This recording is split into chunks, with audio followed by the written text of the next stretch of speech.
Welcome to the Deep Dive into Success podcast. Jason and Rebecca are ready to fuel your next move. Every insight here is a spark. Ignite change. Seize the moment. Take action today and shape your tomorrow. Check us out by listening. And if you like what you hear, don't forget to subscribe to receive notifications when new content is available. Welcome. So today we're doing a real deep dive into Robert Kiyosaki's cash flow quadrant. We're focusing less on how hard you work and more on the mindset, the psychology that kind of determines if you're building wealth or, well, stuck in that rat race. Our mission today, pretty simple. Unpack those 4 ways people earn income. E, S, B, and I. Employee, self-employed, business owner, investor.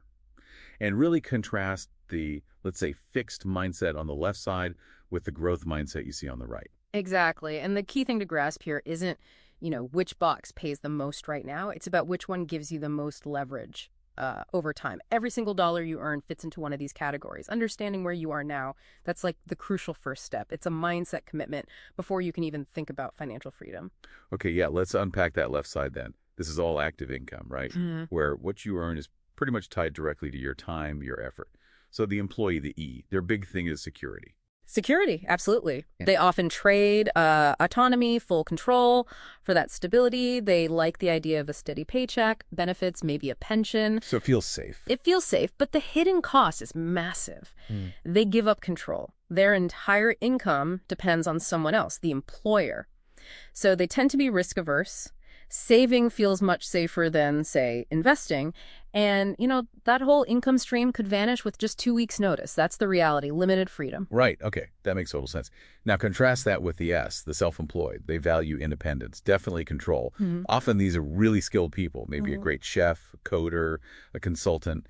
But this is where that trap appears, isn't it? Oh, absolutely. It's fascinating because the S quadrant is often where people get stuck because they're too good. They genuinely believe nobody can do this as well as I can. And that creates this, Kiyosaki calls it an ego trap. They don't really own a business, they own a job. Probably the most demanding job possible. Wait, hang on. So even if they're incredibly successful, like a top surgeon or a famous artist, they're still fundamentally trapped because the money stops when they stop. Precisely. That's the bottleneck. The business or practice or whatever it is can't scale beyond them. They are the system. Trapped by their own skill, in a way. Okay, wow. So if the S is trapped by being the expert, how does the B, the business owner, break free and get to that right side? Well, the right side is completely different. Here, income isn't tied to your personal time. It comes from systems, from assets. It's passive income. The B, the business owner, their core value is leverage. They have that growth mindset. They actively look for people smarter than themselves to run parts of the system. Okay. So it's less about doing the work and more about building the machine. Exactly. Strategy, scale, building systems. That's their focus, not the day-to-day grind. The ultimate goal for a true B owner is actually to make themselves kind of obsolete in the daily operations. It requires managing your ego, letting go of that need to do everything yourself. And that sets up the final quadrant, the I, the investor. Right. The investor mindset is purely about financial intelligence. The only thing they care about is acquiring assets that produce income. They're constantly asking, will this thing put money in my pocket? They use risk, but it's calculated. They learn to leverage debt smartly, often using OPM, other people's money, to build wealth. That's the pathway to real financial independence, where your passive income covers all your expenses. Using OPM, that sounds pretty scary to someone maybe stuck in that E mindset we talked about. How is the investor's view of risk different? It's all about knowledge. They don't just avoid risk like an E or S might. They see risk as basically a lack of understanding, so they educate themselves. It's not gambling. It's making calculated decisions based on financial literacy. So boiling it all down then, what's the key difference for you, the listener? It really comes down to how you answer one question, doesn't it? The left side tends to say, I can't afford that. End of story.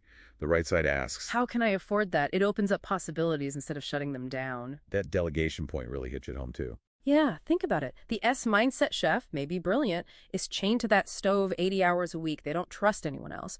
But someone like Ray Kroc, he didn't invent the hamburger. He perfected the system. He standardized everything. That's what allowed McDonald's to scale globally. It proves the power of the system over just individual skill. So you've heard the frameworks, the mindsets. It really is a psychological commitment, isn't it? Yeah. Do you lean towards that job security, trading your time for money? Or are you willing to commit to that B or I mindset, building systems, building assets that eventually work for you? Which leads to maybe a final thought for you to chew on. If the goal of a successful bee owner is to eventually make themselves unnecessary in the day-to-day, what's just one small task, something you do regularly that you could maybe delegate or even automate starting today, just to begin shifting your thinking towards that system-based mindset? Thanks for diving deep with us on this episode of the Deep Dive into Thriving Successfully. We hope you found a quick hack to take action on today. If this episode moved the needle for you, please take 1 second to hit that follow or subscribe button on your favorite podcast platform. It helps us reach more people who want to start thriving. Our content is 100% based on listener requests. We want to cover the topics you struggle with. Drop your episode suggestions in the comments or send us an email directly at deepdive@lfeg.info. And the best way you can help us is to share this episode with a friend or colleague you care about. Let's build a thriving community together. Until the next dive, keep crushing your goals.